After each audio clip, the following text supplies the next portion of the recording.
preparedness. So I mentioned to you JV guys, I said, I noticed a lot of you guys didn't take a nap, right? Did I say that? Did I say that? Yes. I said that. And what I saw was the other team sprinting down, outrunning you. And I'm talking about guys, the tallest guy on their team was outrunning all of you, little guards. Just outrunning you. And then the little mini me outran you guys and got to the spot. So you were sluggish. You had no legs.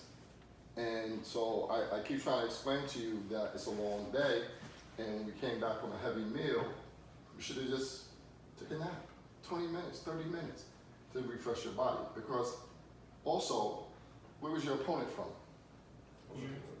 Florida. I'm assuming not too far from here. I'm assuming they didn't fly.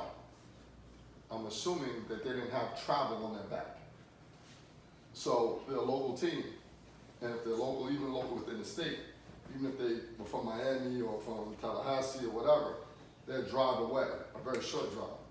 A lot of you guys drove and a lot of you guys flew. So therefore, if you knew you had an opponent from Florida, they're gonna be more fresher than you. Don't you realize that? So you have to think about that and say, man, I gotta be as fresh as them or to get as close to them. And they kept leaking on you and you guys didn't recognize that. So as players, you know, Shane, you, and AJ, sometimes you're down in there, like you're not in there rebounding, but you're in the paint. Like you're below the foul line, and you're not conscious and aware that your guys is leaking out on you. And you're not talking to each other to say, hey, yo, watch this guy leak. I mean, you're gonna get me one time with that. If you're a cheater, you're gonna get me one time.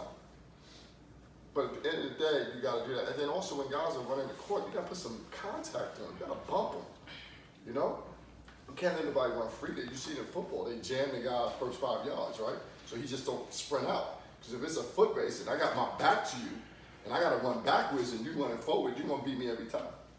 So you gotta understand that you gotta put some physicality in the game. When y'all went to the press, y'all put physicality into the game, and then it was a different game, okay? And your energy level got up. But what we say, you put your legs in the game, put some defense in the game, then your offense comes. Because y'all missed a whole lot of layups in the beginning of the game.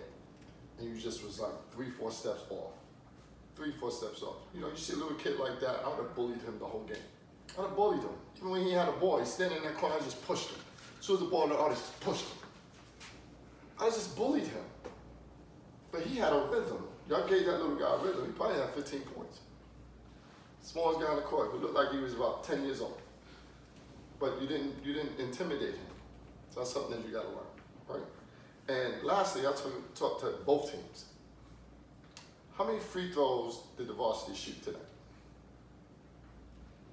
2. How many free throws did you shoot tonight? 2. 2. Y'all played a full game, 2 games, 4 free throws. What is that telling me? That's telling me what? The ref wasn't. No, and then doing the damn ref. It's you're soft. Because you're not drawing contact. Okay? You think that when you go in there, AJ, and you throw your little body in there and then you hump it and pump it, that ain't gonna get you no foul. But when did you get your foul? When you went hard and you took it as high as you can and got hard and got the and one. Am I correct? But when you're going in there and doing all this, that works in those winky dink tournaments, but not here. The refs look at you, we ain't bailing you guys out. You guys gotta go hard. All this, all this stuff, y'all gotta stop that. Drive right into people. Drive into them. If you get a charge, you get a charge, but at least you going hard. You guys are going soft. You're avoiding contact. And I've seen it, especially in the JV game, guys don't want to touch nobody.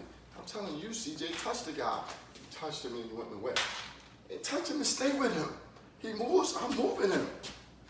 And when guys are cutting, what do we say? You have to greet them. You're not greeting people. They just, at this level, guys, y'all gotta get physical. Both teams. Y'all gotta get a little bit more physical. Y'all gotta touch people, push people, shove, use your fouls, and nobody gets a free layup.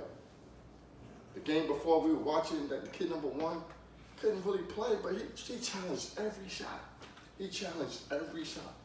He got 2 jump balls, a block, and 2 fouls. And they thought twice when they went to the basket because he was challenging them. You got to challenge every shot. And you got to get more physical. All right? That's all I have to say. All right, that's it. So for tomorrow,